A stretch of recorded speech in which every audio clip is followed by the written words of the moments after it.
નમસ્કાર. સહજ સાહિત્યમાં આપ સૌનું સ્વાગત છે. એવા કાવ્ય આસ્વાદ ગ્રંથની વાત કરવા જઈ રહ્યો છું કે જે ઘણા વર્ષોની મહેનત પછી બનતી હોય છે. આવી ઘટના, હું એને એક માત્ર ગ્રંથ નથી કહેતો, એ ઘટના છે. એની અંદર ઘણા બધા ભારતીય કવિઓ અને વિદેશી કવિઓની કવિતાઓ અનુવાદિત થઈ છે અને એ કવિતાઓનો આસ્વાદ થયો છે. અને એ આસ્વાદના જે સંકલન કરતા છે, આસ્વાદ કરાવનાર પણ છે અને અનુવાદ કરતા પણ છે, એવા વિદ્યાવાન એવા આપણા ગુજરાતી સાહિત્યના વિદ્વાન કવિ સિતાંશુ યશશ્ચંદ્ર દ્વારા એ ગ્રંથની રચના થઈ છે. એ ગ્રંથનું નામ છે સમગચ્છધ્વમ.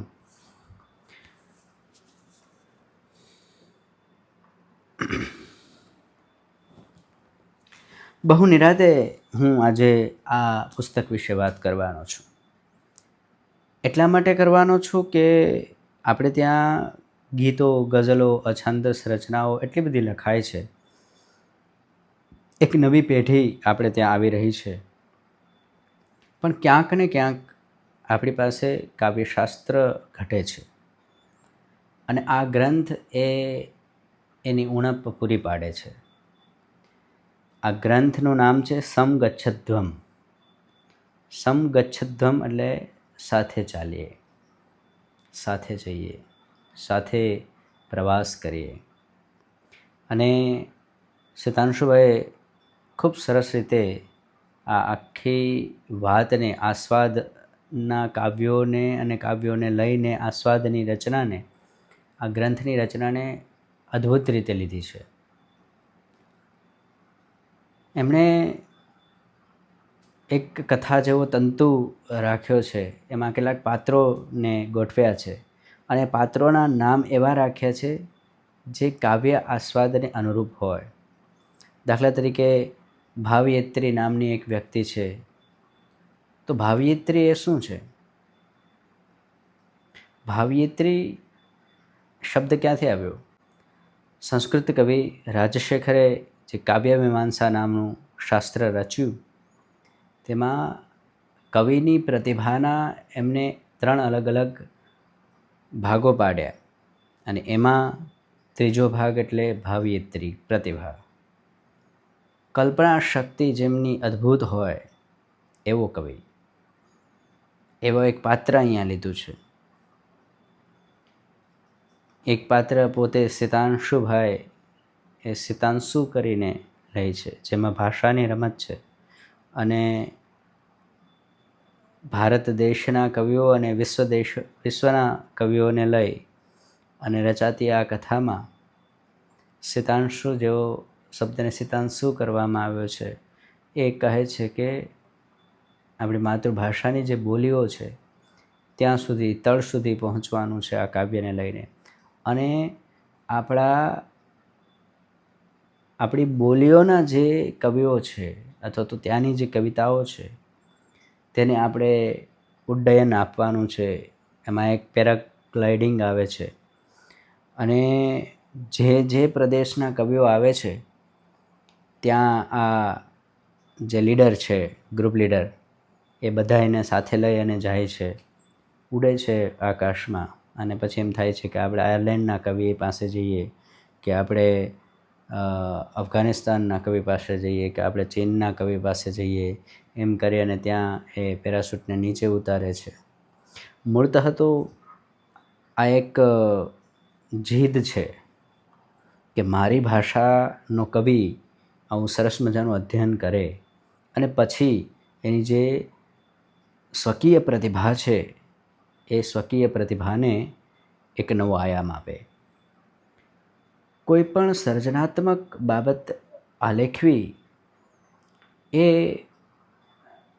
કાગળમાં લીટા તાણવા જેવી પ્રક્રિયા નથી. એ સૂક્ષ્મ રીતે જોઈએ તો એક વિચાર છે જે આવનારી પેઢી માટે રમતો મૂકવાનો છે.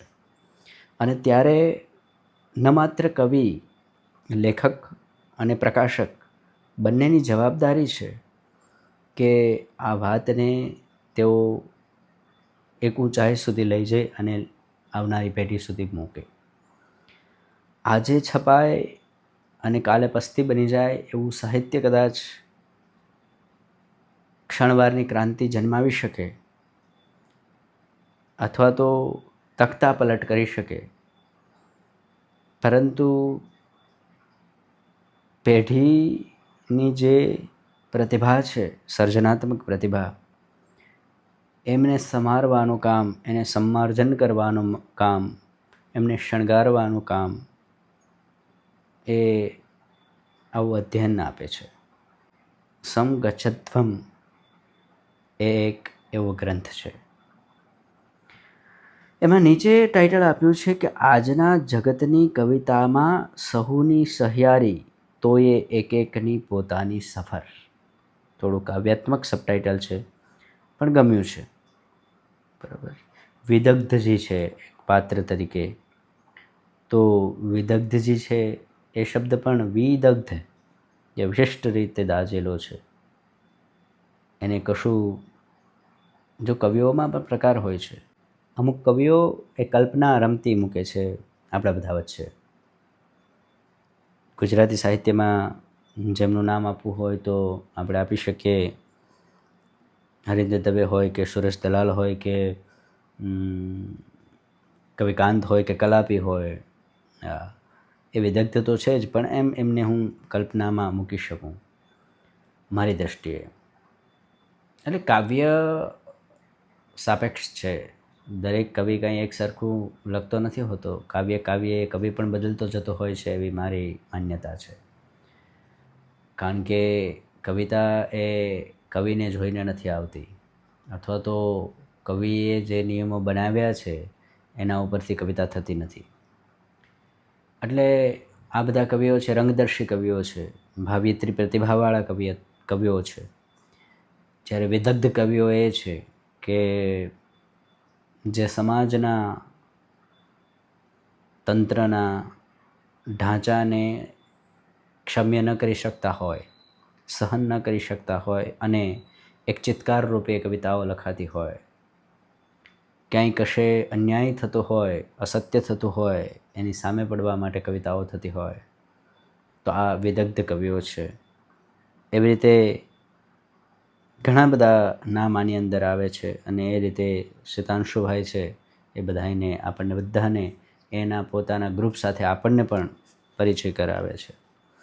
હવે આ ગુજરાતી સાહિત્ય પરિષદ દ્વારા પ્રગટ થઈ છે 458, આમ તો 460 જેવા પાનામાં ફેલાયેલી આ વાત.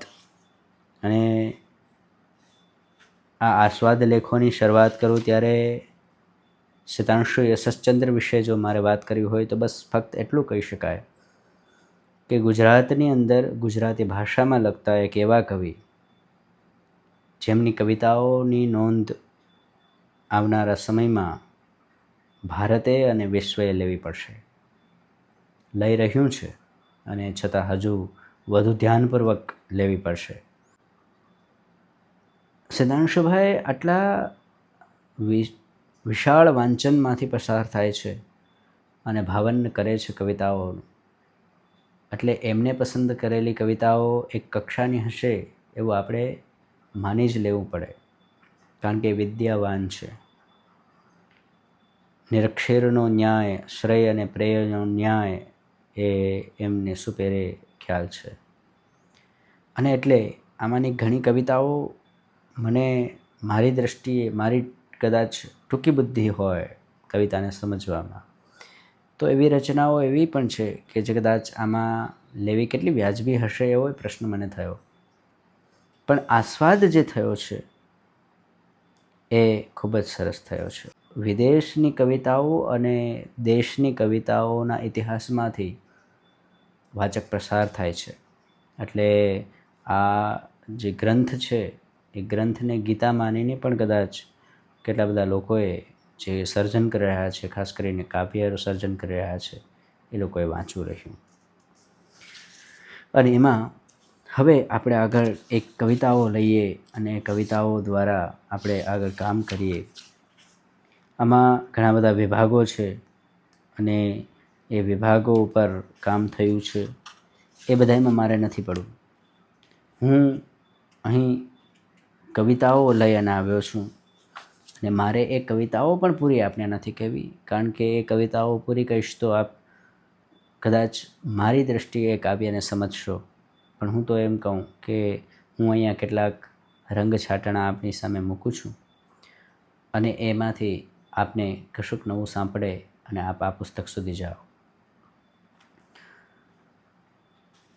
અલ્બત્રોસ શાર્લ બોડલેર એમની કવિતા છે સૌથી પ્રથમ 1821 અને 1876માં આ ફ્રાન્સનો કવિ, અને કહે છે કે કવિ તો છે નીલા આકાશના આ રાજકુમાર જેવું, બંને પવનના તોફાનોમાં તરતા રહે, તીર તાકતા પારધીઓને હસી કાઢે અને છેવટે દેશવટો પામે ખિખિયાટા મારતા માણસોના ઘેરામાં, જ્યાં એની પેલી પાંખ પણ બની રહે છે એક નર્યું નડતર.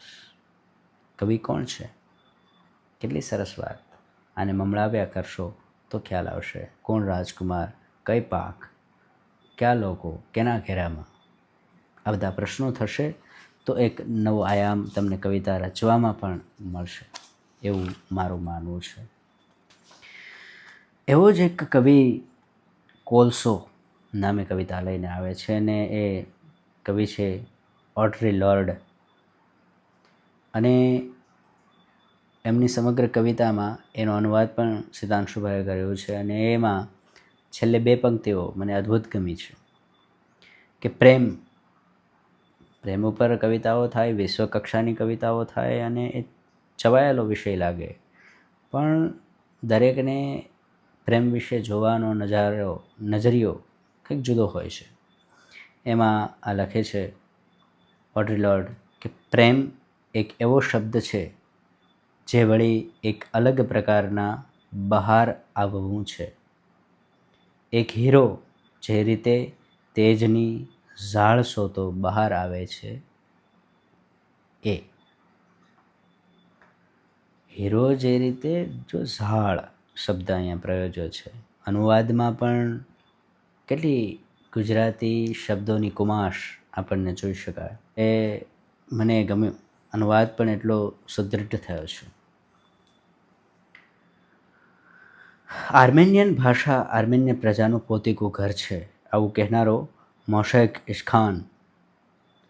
અને એની એક લીટી મને બહુ જ ગમી છે, ભયંકર ગમી છે. આપણે ત્યાં માતૃભાષાની બહુ બધી વાતો થાય છે ત્યારે એક નાની એવી લીટી મૂકી અને ખૂબ સરસ વાત કરી છે આ કવિએ કે માતૃભાષા એના જેવો દેશ બીજો કયો, પાછળ પ્રશ્નાર્થ છે, માતૃભાષા પૂર્ણવિરામ, એના જેવો દેશ બીજો કયો અને પ્રશ્નાર્થ ચિહ્ન. કેટલી સરસ વાત કરવામાં આવી છે.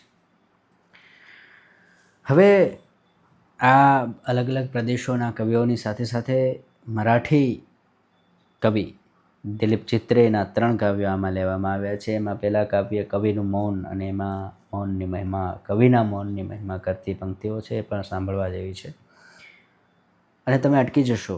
આ સાંભળજો. દરેક મૌનની શરૂઆત વિચિત્ર હોય છે, પણ ખરેખરી સમસ્યા એ છે કે સતત તમે પોતે જ હો એ વાતે ટેવાઈ શકતા નથી. ફરીથી ધ્યાન આપજો. સતત તમે પોતે જ હો એ વાતે ટેવાઈ શકતા નથી. શબ્દ અને કવિતાને સમજનારા વ્યક્તિઓને કદાચ એક અલગ અનુભૂતિ આ દ્વારા થઈ શકે. વળી પાછા આપણને અલગ દેશમાં લઈ જાય છે અને પ્રેમો લેવી માટે આલ્મોગ બિહાર નામના કવિની રચના, અને એના પણ મને 2 વાક્યો સરસ મજાના ગમ્યા છે કે એવી જગ્યાએ જ્યાં પ્રાર્થના આપણને બચાવી શકતી ન હોય, ત્યાં તો હરેક શબ્દ બની જાય છે આપોઆપ એક પ્રાર્થના. કેટલી ઊંચી વાત. કોઈ એવા સંકટમાં તમે છો કે ત્યાં પ્રાર્થના નથી કરી શકતા તમે, પરિસ્થિતિ બહુ વિચિત્ર અને કટોકટીવાળી છે, ત્યાં પછી બોલાયેલો હરેક શબ્દ પ્રાર્થના છે. એટલે હા, ખૂબ સરસ વાત આ લેખકે કરી છે. કેટલા વિચારો બાદ, કેટલી ઊંડા અધ્યયન બાદ આ બધા કવિઓએ લખ્યું હશે.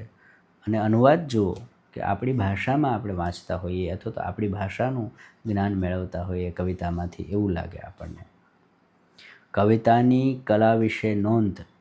ડાયલન ટોમસની સમગ્ર કવિતા, એટલે કે એક નાની એવી કવિતા છે પણ એ આખી કવિતા ખૂબ સરસ વાંચવા જેવી છે અને મમળાવવા જેવી છે. આ મુખ્ય વાત આ સંગ્રહની કવિતાઓનો એ છે કે એનો અર્થ અહીંયા કદાચ હું આપને કહી દઉં તો એ મારા પરિપ્રેક્ષ્યથી ઉઘડશે. જ્યારે આ કવિતા પાસે તમે જશો અથવા તો આ સાંભળો છો તો એને વારંવાર સાંભળશો ત્યારે એ કવિતા કંઈક જુદા જ અર્થમાં આપણી સામે પહોંચશે. સપને પણ સોચ્યું ન હોત મેં કે કેવું થાય છે. જો આ છાંદસ છે, સોચ્યું શબ્દ લીધો છે, સિતાંશુભાઈએ જ અનુવાદ કર્યો છે. ડાયલન ટોમસની કવિતા છે.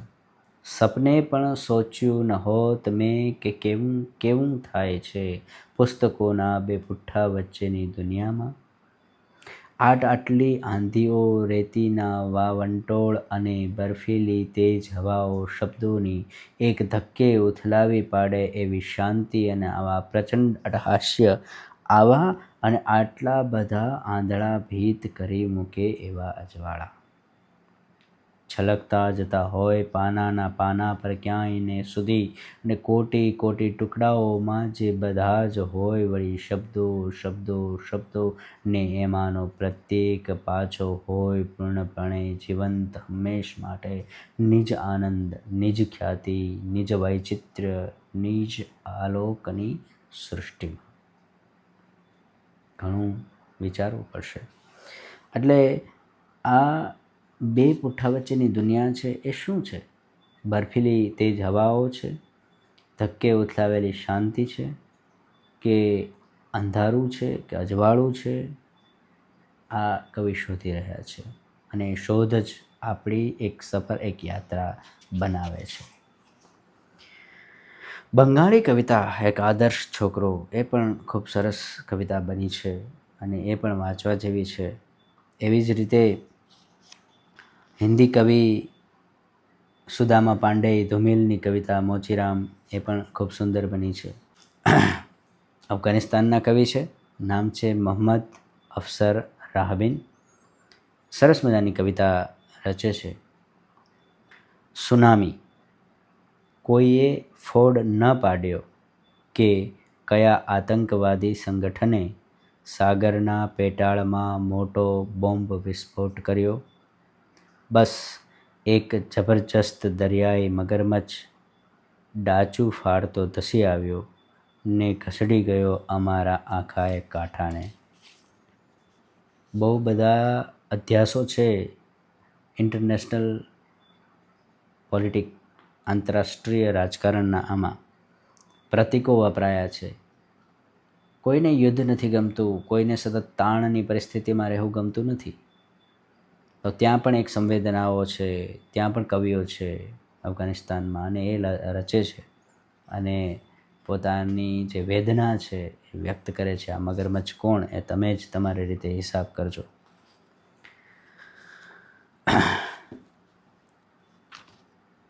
એવા મનાલ મુબારક નામના એક કવિ છે, ચોખ્ખા પાણીનો ટાપુ નામે કવિતા લખી છે અને એનો અનુવાદ અહીંયા છે કે હવે મારે કરવાના બે જ વાના બચ્યા છે. હવે મારે કરવાના બે જ વાના બચ્યા છે. આશા રાખવી અને પ્રાર્થના કરવી કે કદાચ ક્યારેક કોઈક દિવસે હું ફરી પેલા ટાપુ ઉપર જીવિત હોઈશ, જ્યાં રેતી એવી તો મુલાયમ હોય કે મારા પગના આંગળા વચ્ચેથી સરકી જાય અને પાણી એકદમ પારદર્શક.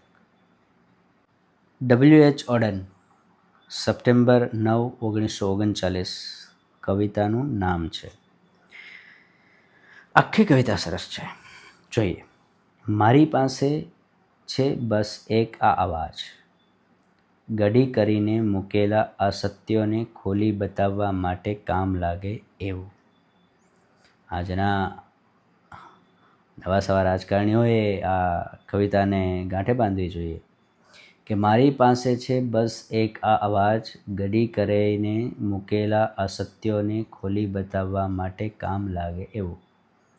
આ રંગીલું અસત્ય જે પડ્યું છે અદના આદમીઓના સ્વાદ સંમોહિત મનમાં, અને પેલું અસત્ય સત્તાધીશોનું, જેની બહુમાળી ઇમારતો ખુદ આકાશની તલાશી લેતી હોય છે પોતાના લાંબા પંજા લંબાવીને.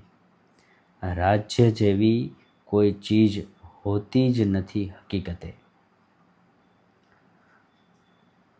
અને કોઈએ જીવતું નથી એકલું સહુથી અલગ. ભૂખ છોડતી નથી કોઈને માટે એકે વિકલ્પ, ન પ્રજા માટે ન પોલીસ માટે, એક મેકને ચાહીએ આપણે અથવા પામીએ મોત. કે કોઈએ જીવતું નથી એકલું સહુથી અલગ. એકલું કે અલગ કોઈ કે બધાની સાથે જીવી નથી શકતું કોઈ. ભૂખ છોડતી નથી કોઈને માટે એકેય વિકલ્પ. ભૂખ ભૂંડી છે, ન પ્રજા માટે ન પોલીસ માટે, બેમાંથી એકેય માટે નહીં. એકમેકને ચાહીએ આપણે, રસ્તો એક જ છે કે એકમેકને ચાહીએ આપણે અથવા તો પામીએ મોત. બસ આ બે જ વિકલ્પ છે. વિપળ એલ્વિન પેંગ નામના કવિ છે, અને એક સરસ મજાની વિપળ છે. એક એવી હોય છે વિપળ, જ્યારે પરિચિત બધું એ ખોવાઈ જાય છે, અને હું એની ખોળી કાઢવાને માથું છું. એ ખૂબ અકળાવનારી પળ હોય છે, જ્યારે આપણું લાગતું બધું ખોવાઈ જાય અને પછી આપણે એને ગોતવા માટે ફંફોસતા હોઈએ. એ રુવાંડાના કવિ વોનાની બિલા. મને આ કવિતા બહુ ગમે છે.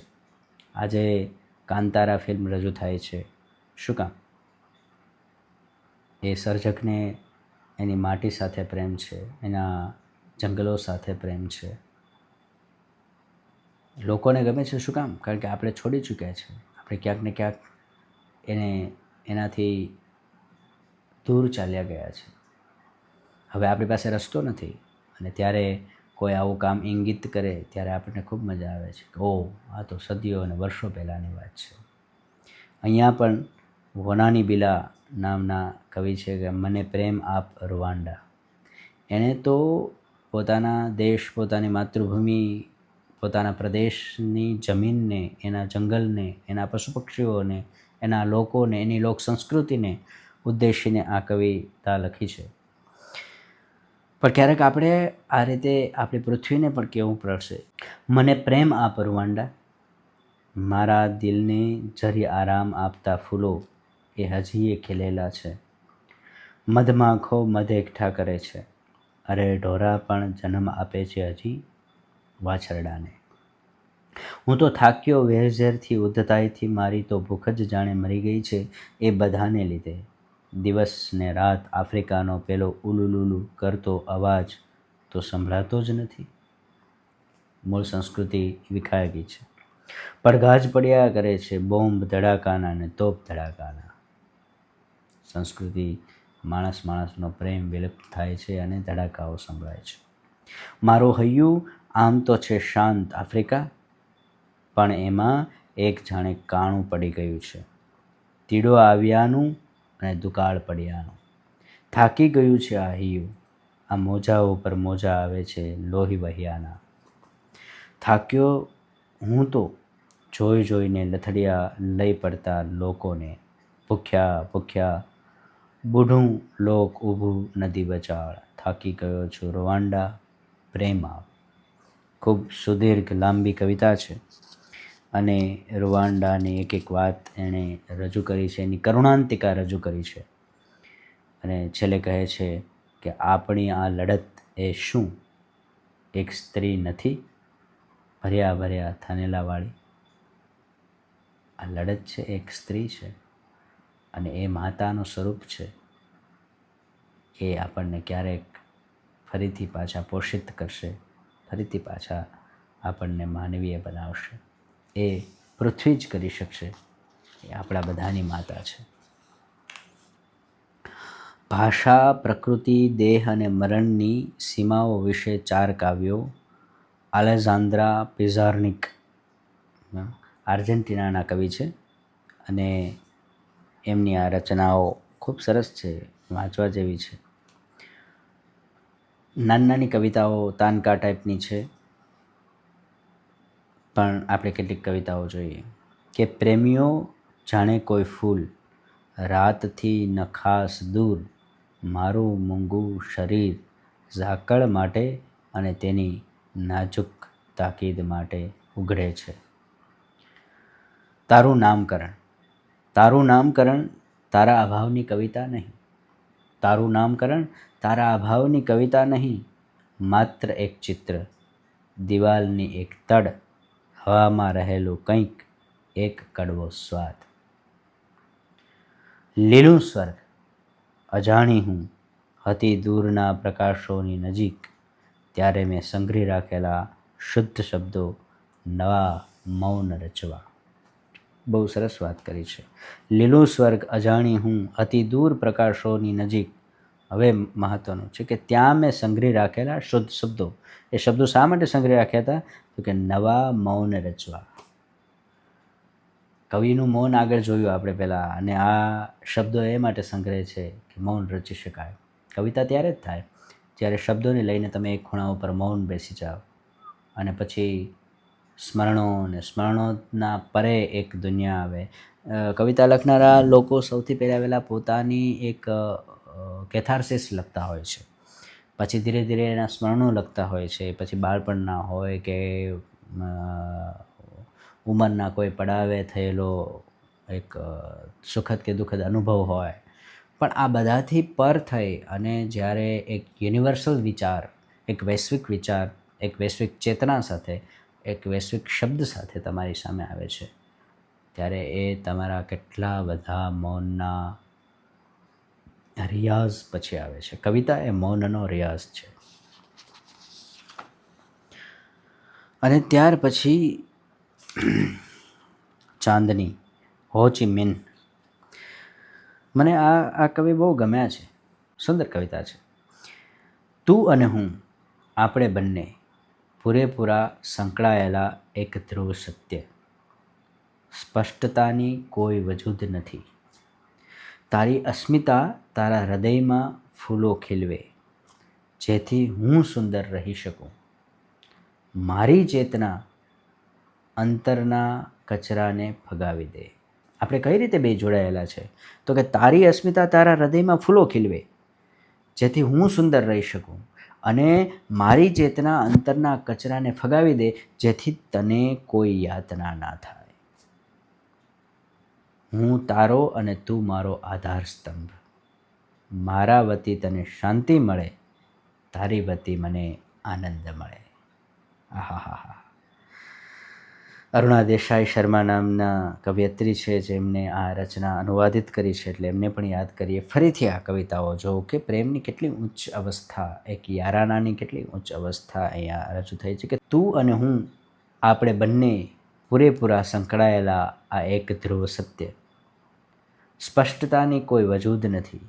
તારી અસ્મિતા તારા હૃદયમાં ફૂલો ખીલવે, જેથી હું સુંદર રહી શકું. મારી ચેતના અંતરના કચરાને ફગાવી દે, જેથી તને કોઈ યાતના ના થાય.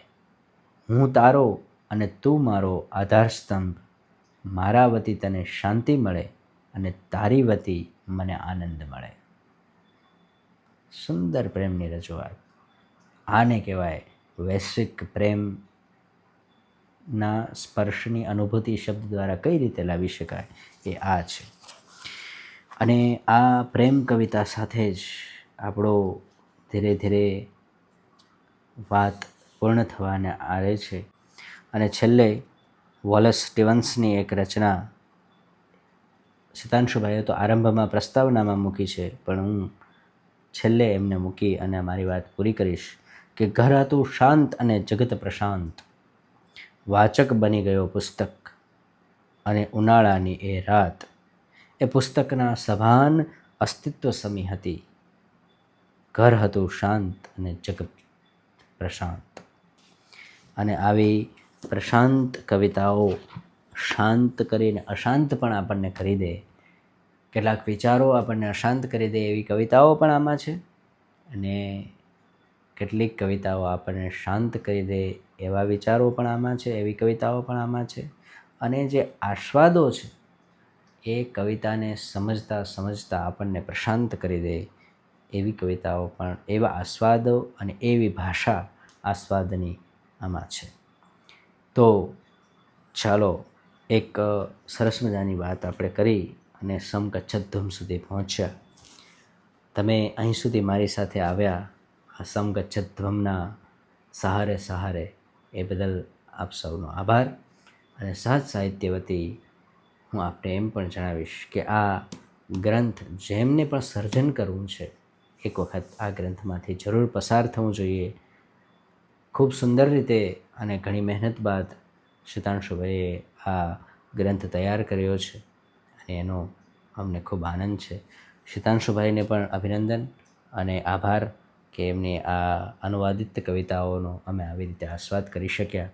અને એમનું આ ભાથું છે જે અમારા જેવા એમની પછીની પેઢીના સાહિત્યકારો, અમારા કોથળામાં આવા કેટલાક ગ્રંથો હશે એનો ભાર ખંભાની સામર્થ્ય અમને મળે એ માટે પણ એમનો આભાર માનીએ. નમસ્કાર.